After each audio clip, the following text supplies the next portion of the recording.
আসসালামু আলাইকুম স্টুডেন্ট, আমি ডক্টর হাসান। আজকে আমরা শিখব মিডিয়া কনভার্জেন্স। আপনারা সবাই ভালো আছেন? জি স্যার, আলহামদুলিল্লাহ। আলহামদুলিল্লাহ স্যার। আলহামদুলিল্লাহ, আমিও ভালো আছি আপনাদের সাথে। ওকে, সো আজকে আমরা শিখব মিডিয়া কনভার্জেন্স এবং তার যে বেসিক তিনটা টাইপস, সেই তিনটা টাইপস আমরা শিখব। সো তার বেসিক তিনটা টাইপস আমি বলছি। তার বেসিক তিনটা টাইপস হলো technological convergence, economic convergence and cultural convergence. Before that we would like to know about media convergence. And media convergence বলতে কি আমি একটু আপনাদেরকে বুঝিয়ে বলি খুব ইজি ওয়েতে। আচ্ছা, media convergence, so it's a process. It's a process intervene of the digitalizations. তার মানে এই মিডিয়া কনভার্জেন্সকে আমরা একজন মিডিয়েটর বলতে পারি। তার মানে মিডিয়া কনভার্জেন্সের সাথে তার ইন্টিগ্রেশন আছে ডিজিটালের, এবং তখনই কিন্তু সেই প্রসেসে তখন সে কাজ করে। এবং সে যখন তার ডিজিটাল যদি না থাকে, মানে এখানে আমি বলবো না টেকনোলজিক্যাল ইন্টারভেন, এখানে আমি বলবো ডিজিটাল ইন্টারভেন। ডিজিটাল ইন্টারভেন এই কারণে যে এই মিডিয়াটা কি কি ভাবে ডিজিটাল ইন্টারভেনে কাজ করে। সো আপনি ডেফিনিশনে দেখতে পাচ্ছেন যে media convergence is the process by which previously separate media technologies are brought together by digitization and the computer network. এখন বেসিক্যালি কম্পিউটার নেটওয়ার্ক আমার দরকার, তার কারণ হলো লোকাল এরিয়া নেটওয়ার্কে যাওয়ার জন্য, একটা কম্পিউটার থেকে আরেকটা কম্পিউটারে যাওয়ার জন্য, একটা ড্রাইভ থেকে আরেকটা ড্রাইভার অ্যাক্সেস পাওয়ার জন্য। ঠিক তেমনি ডিজিটাইজেশনটা হলো নট অনলি কম্পিউটারের মধ্যে সীমাবদ্ধ থাকবে, সেটা এক দেশ থেকে আরেক দেশও যেতে পারে। যেমন আমরা আজকে বাংলাদেশে বসে আমরা আমেরিকা কি হচ্ছে সেটা দেখতে পাচ্ছি, লাইভ দেখতে পাচ্ছি। পৃথিবীর যে কোনো জায়গায় আমাদের এখন ইনফরমেশন গুলো হাতের মুঠে চলে আসছে। সো এই যে আমরা সবকিছু আমাদের হাতের মুঠে চলে আসছে, তার বিহাইন্ড দ্য সিনারিও সেটাই হলো মিডিয়া কনভার্জেন্স। ওকে, তো এবার আসি যে তার অ্যাডভান্টেজেস এবং ডিসঅ্যাডভান্টেজেস আমরা একটু পরে আসব। আমরা ডিরেক্টলি চলে যাব তার টাইপস অফ মিডিয়া কনভার্জেন্স। হ্যাঁ, আচ্ছা, এখন media convergence and the digital devices that facilitate are usually divided into various types of describe various phenomena. এখন ভেরিয়াস ফেনোমেনাটা বলতে কি, যে various phenomena observe as part of the media convergence process। এখন সেখানে অনেকগুলো জিনিস কাজ করে। যেমন আমি যদি বলতে চাই ইকোনমিক কনভার্জেন্স সেখানে কাজ করে। ইকোনমিক কনভার্জেন্স বলতে আমি বুঝি এখানে ফ্র্যাঞ্চাইজ বা কর্পোরেট ওয়ার্ল্ডের যে যারা একসাথে বিজনেস করে সেটাই হলো একটা ফেনোমেনা। আচ্ছা, তারপর হলো টেকনোলজিক্যাল কনভার্জেন্স, যেখানে বেসিক্যালি আমরা এই যে আমরা অনলাইনের মাধ্যমে আমরা আজকে ক্লাস নিচ্ছি, তার মানে এই যে অনলাইনে it's a media convergence, but আমাদের অনলাইনে ক্লাসটা হচ্ছে ইটস এ সিনক্রোনাইজ মোডে। হ্যাঁ, this is the technological convergence. তারপর হলো যে কালচারাল কনভার্জেন্স, সেটা আমরা জানবো একটু পরে। সো একটু আগে যে কথাটা বললাম যে various types to describe various phenomena observed as part of the media convergence process. So these are the basic three types of media convergence, which are technological convergence, economic convergence and cultural convergence. এখন technological convergence বলতে আমরা কি বুঝি?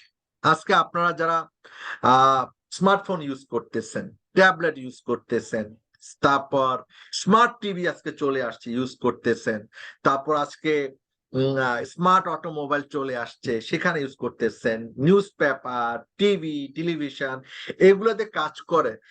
সেখানে কি আছে? Technological intervene আছে। তার মানে কি, সেখানে টেকনোলজি না হলে আপনার সিডি হতো না, টেকনোলজি না হলে আপনার টেলিভিশন হতো না, টেকনোলজি না হলে আপনার প্রিন্টিং নিউজ পেপার হতো না, টেকনোলজি না হলে আপনার হাতে আজকে স্মার্টফোন হতো না। এখন এই জিনিসগুলার বেসিক্যালি কি কাজ করে? তার মানে technological convergence is also sometime referred as to digital device convergence. তার মানে এই টেকনোলজিক্যাল কনভার্জেন্সটা তারা কাজ করে ডিজিটাল ডিভাইস কনভার্জেন্স হিসাবে। এখন ডিজিটাল ডিভাইস তখনই তো হবে যখন সেখানে কি ডিজিটাইজেশন থাকবে। তার মানে কি ডিজিটাল ইম্প্যাক্ট যদি ইন্টিগ্রেশন না করে সেখানে তো আর টেকনোলজি কনভার্জেন্সের কোনো কাজ নেই। আচ্ছা, এখন দেখেন ফর এক্সাম্পল আমি একটু দিয়েছি এখানে, newspapers often offer digital versions with videos and web links.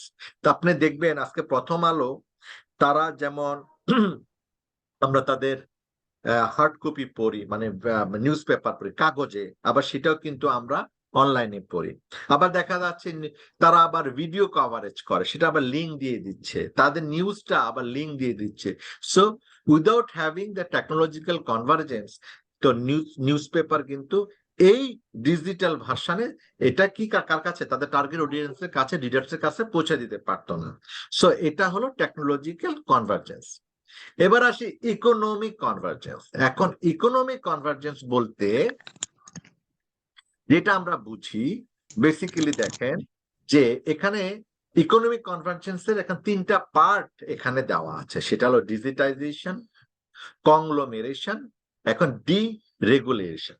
এখন কংগ্লোমেরেশন বেসিক্যালি কর্পোরেট ওয়ার্ল্ডকে বোঝানো হয়েছে। আজকে আমাদের যে বার্গার কিং, আজকে আমাদের যে পিৎজা হাট, এটা কিন্তু ফ্র্যাঞ্চাইজ। সো কংগ্লোমেরেশন তার মানে হলো যারা এক দেশ থেকে আরেক দেশে ফ্র্যাঞ্চাইজি নিয়ে বিজনেস করে। এখন বিজনেসটা করে দে সেটা তো বুঝলাম, কিন্তু তারা কিভাবে করে? ইকোনমিক কনভার্জেন্সটা তাদের সাথে ইন্টিগ্রেশন আছে কিসের? ডিজিটালের। তার মানে digitization, they have the integration to grow up their economic convergence, the economic grow in between the countries. সেখানে আমরা বলতে পারি কংগ্লোমেরেশন। আবার ডিরেগুলেশন আমরা কি বলতে পারি? সেটা হলো আমাদের আজকে এই দেশে কোন বিজনেসের জন্য ইকোনমিক গ্রোথ বাড়ানোর জন্য কিছু ফ্লেক্সিবল করলো। ফর এক্সাম্পল বললো যে আমরা শিক্ষা খাতে কম্পিউটার আমদানি করার জন্য কম্পিউটার সামগ্রীর জিনিসগুলোকে আমরা ডিউটি ফ্রি করব, আমরা 0% ট্যাক্সে নিয়ে আসবো, যেন সবার হাতে যেন কম্পিউটার থাকে, সবাই যেন গ্রামে গঞ্জে সবাই যেন কম্পিউটার ইউজ করতে পারে। সেটা ডিরেগুলেশন করে কি গভর্নমেন্ট। আর কংগ্লোমেরেশন করে হলো কর্পোরেট ওয়ার্ল্ডে যারা কাজ করে একসাথে, যারা তারা কাজ করে। এবং ডিজিটাইজেশন বেসিক্যালি বুঝতে পারতেছেন যে ইকোনমিক কনভার্জেন্সে ইটস ভেরি মাচ ইম্পর্টেন্ট। আপনি যে কোনো কিছু করতে চান, উইদাউট হ্যাভিং ডিজিটাল ইন্টিগ্রেশন আপনি আগাতে পারবেন না, আপনার অর্গানাইজেশনে আগানো যাবে না। So, economic convergence refers to the economic strategies widely adopted in response to technological convergence by media companies. এখন by media companies মধ্যে there are several companies, তারা এক এক ধরনের তাদের নর্ম, এক ধরনের তাদের মানে obstacle situations, there is a advantages, there is a disadvantages. আজকে যেমন বার্গার কিং বাংলাদেশে বিজনেস করতেছে, কিন্তু ম্যাকডোনাল্ডস বাংলাদেশে নাই, সেটা ইন্ডিয়াতে আছে। তার মানে কি আজকে বাংলাদেশে ম্যাকডোনাল্ডস এর জায়গায় বার্গার কিং কে এখানে রাখতে চাচ্ছে, যেন মানুষ একটাতেই মানে করতে পারে, মানে হ্যাপি থাকতে পারে, একটাতে তার জন্য বিজনেস গ্রো করতে পারে। ওগুলো আনার জন্য তো হিউজ পরিমাণ টাকা লাগে, সেটা কে করবে? দেখা গেল যে আমরা ম্যাকডোনাল্ডস কে আনবো না, আমরা বার্গার কিং কে নিয়ে আমরা বাংলাদেশে বিজনেস করবো, ব্যাপারটা এমনই। আচ্ছা, এবার আসি হলো কালচারাল কনভার্জেন্স। এখন cultural convergence is the way in which people experience cultural phenomena across a variety of different media platforms. বাংলাদেশে যে কভারেজ করে, বাংলাদেশে নিশ্চয়ই বিবিসির একটা অফিস আছে, বাংলাদেশে নিশ্চয়ই একটা সিএনএন এর অফিস আছে, সেটা তারা ভার্চুয়ালি কিভাবে কভারেজ করে। আজকে বাংলাদেশে কোনো ঘটনা ঘটলে সাথে সাথে বিবিসির কাছে চলে যাচ্ছে, নিশ্চয়ই তাদের নিউজ রিপোর্টার আছে।